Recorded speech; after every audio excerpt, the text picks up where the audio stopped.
बिस्मिल्लाहिर्रहमानिर्रहीम। Question number 5 आज हमने स्टार्ट करना है।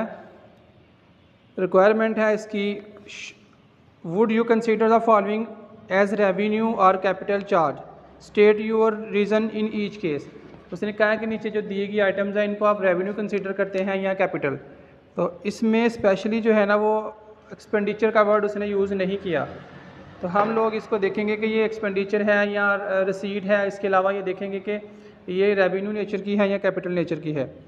फर्स्ट एंट्री है repair and renewal of machinery A में, तो इसको हम लोग लिखेंगे A. Repair and renewal of machinery जो है ना ये बेसिकली एक रेवेन्यू एक्सपेंडिचर है। इसकी रीज़न लिखते हैं revenue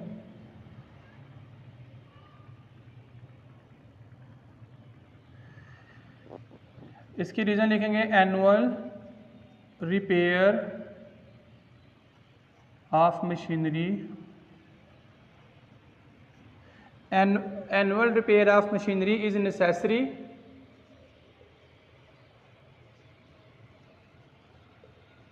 to keep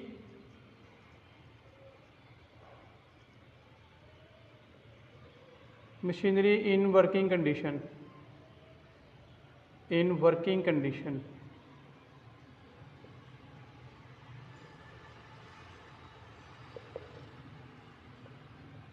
so it is, short लिख देता हूँ, revenue expenditure. Entry number B है क्वेश्चन नंबर 5 की entry number B, cost incurred in acquiring patent. Patent एक इंटेंजिबल एसेट है, इसको हमने ख़रीदा है। पेटेंट ख़रीदने के ऊपर जो हमारा एक्सपेंस हुआ है वो बेसिकली होगा कैपिटल एक्सपेंडिचर। इसको हम लिखेंगे कैपिटल एक्सपेंडिचर। इसकी हमने रीज़न लिखनी है, patent is assets so cost of acquiring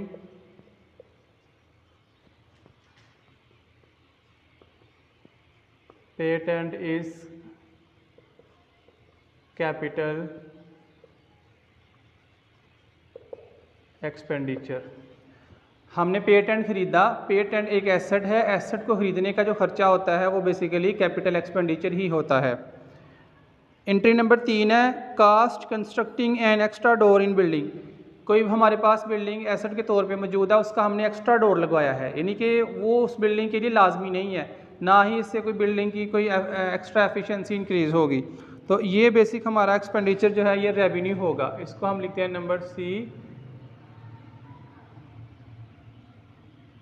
revenue expenditure. इसकी रीज़न लिखेंगे extra door does not increase the efficiency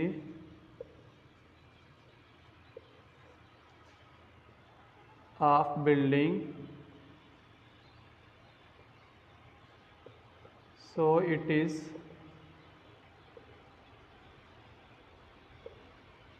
revenue expenditure. हमने इसमें लिखा कि एक्स्ट्रा डोर जो है ये बिल्डिंग की एफिशिएंसी इंक्रीज़ नहीं करता, यानी कि ये बिल्डिंग के लिए ज़रूरी नहीं था, एक्स्ट्रा डोर था, इसलिए ये रेवेन्यू एक्सपेंडिचर है। नंबर डी पे है, compensation pay to worker in termination of their service.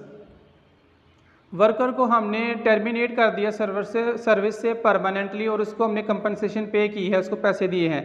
तो ये परमानेंटली उसको हमने क्या टर्मिनेट किया सर्विस से और उसको हमने कंपनसेशन दी है, इसीलिए ये हमारा होगा कैपिटल एक्सपेंडिचर। डी के बाद हमारा है डी, ये होगा हमारा कैपिटल एक्सपेंडिचर। इसकी रीज़न लिखेंगे termination of service is long term transaction,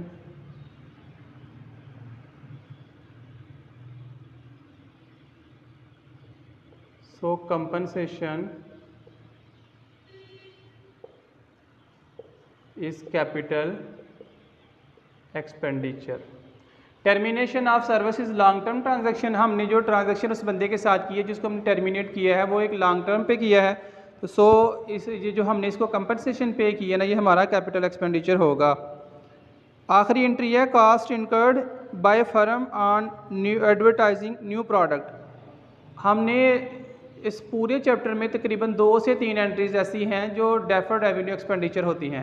तो ये जो है ना, हमने न्यू प्रोडक्ट को इंट्रोड्यूस करवाने के लिए एडवर्टाइजमेंट की है।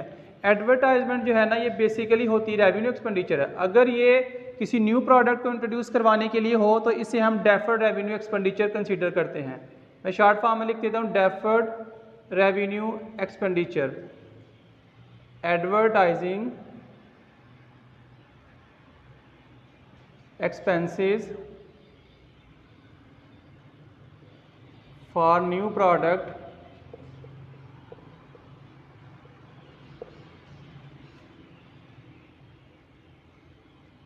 benefits us for more than 1 year, 1 year, so it is capital expenditure.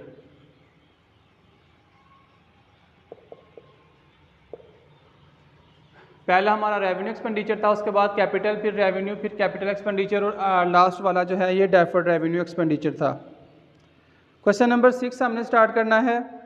State with reason whether the following expenditure should be capital और रेवेन्यू। यानी कि इसने नीचे जो दिए हुए हैं ये सारे के सारे एक्सपेंडिचर ही हैं, क्योंकि उसने खुद ऊपर इंट्रोडक्शन में बता दिया। Cost of plant and machinery, तो प्लांट एंड मशीनरी दोनों एसेट है, तो एसेट की जो कास्ट होती है वो क्या होती है, कैपिटल एक्सपेंडिचर। हम यहाँ पे इसको लिखेंगे कैपिटल एक्सपेंडिचर। इसकी रीजन में हम लिखेंगे machinery is asset, so cost of asset is capital expenditure। कि मशीनरी एक एसेट है, एसेट की कास्ट जो है ये कैपिटल एक्सपेंडिचर होती है। एंट्री नंबर 2 है heavy advertisement expenditure was made to introduce new product. ये हमने ये वाली एंट्री अभी की है, न्यू प्रोडक्ट को इंट्रोड्यूस करवाने के लिए हैवी एडवर्टाइजमेंट की है, तो ये हमारा होता है deferred revenue expenditure. Heavy advertisement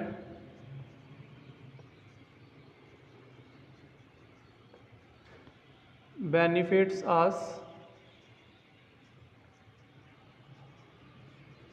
for more than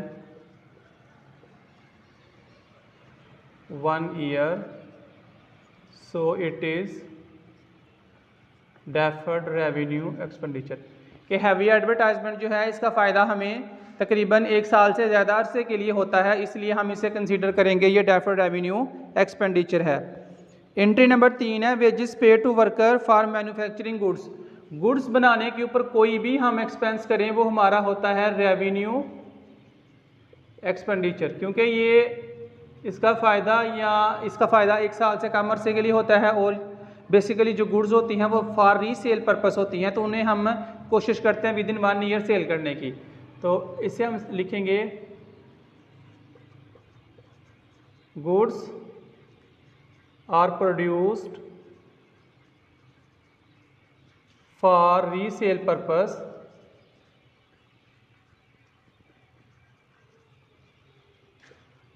so it is revenue expenditure।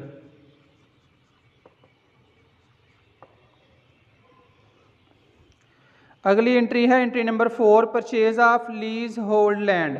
Lease hold land से मुराद है कि लीज पे हमने ज़मीन परचेज की है, तो ज़मीन क्या है, लैंड को हम समझते हैं ये हमारा एसेट है, तो एसेट के ऊपर कोई भी एक्सपेंस हो वो हमारा कैपिटल एक्सपेंडिचर होता है। रीज़न लिखेंगे land is fix asset, so purchase of land is capital expenditure.